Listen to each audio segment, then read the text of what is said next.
Yang Mohd Tan Sri Yang Dipertua, terima kasih sahabat saya Yang Mohd Kepong. Untuk makluman yang berhormat, Lembaga Penafis Filem LPF Kementerian Dalam Negeri melaksanakan tugas dan tanggungjawab berdasarkan pada Akta Penafisan Filem tahun 2002.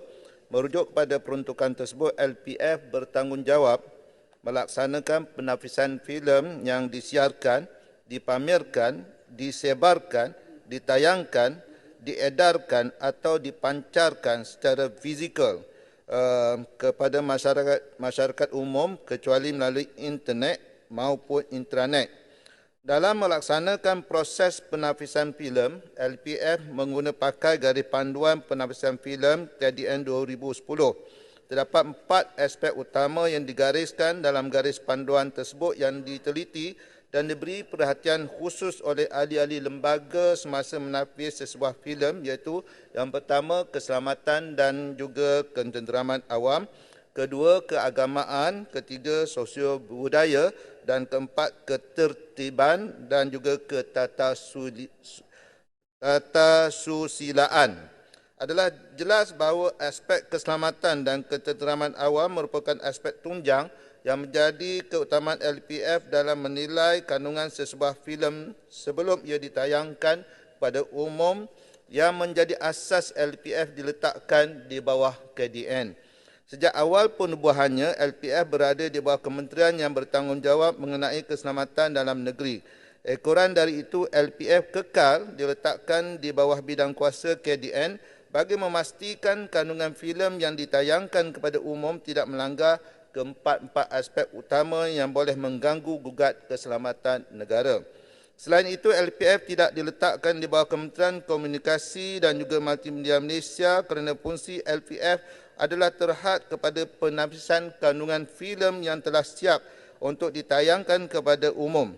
LPF tidak terlibat dalam urusan pembikinan atau pengeluaran filem sebagaimana yang telah pun sedia dilaksanakan secara langsung oleh pihak Perbadanan Kemajuan Filem Nasional Malaysia, FINAS, iaitu salah satu agensi di bawah KKMM yang melaksanakan fungsi khusus untuk membangunkan industri filem tempatan berdasarkan kepada peruntukan Akta Perbadanan Kemajuan Filem Nasional Malaysia 1981.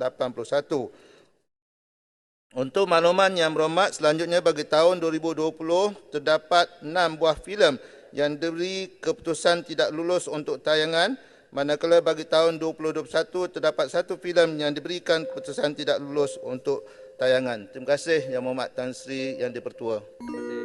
Silakan Kepong. Terima kasih Speaker. Saya minta diberitahu nama 6 filem dan 1 filem bagi tahun 2020 dan tahun 2021 yang telah diharamkan.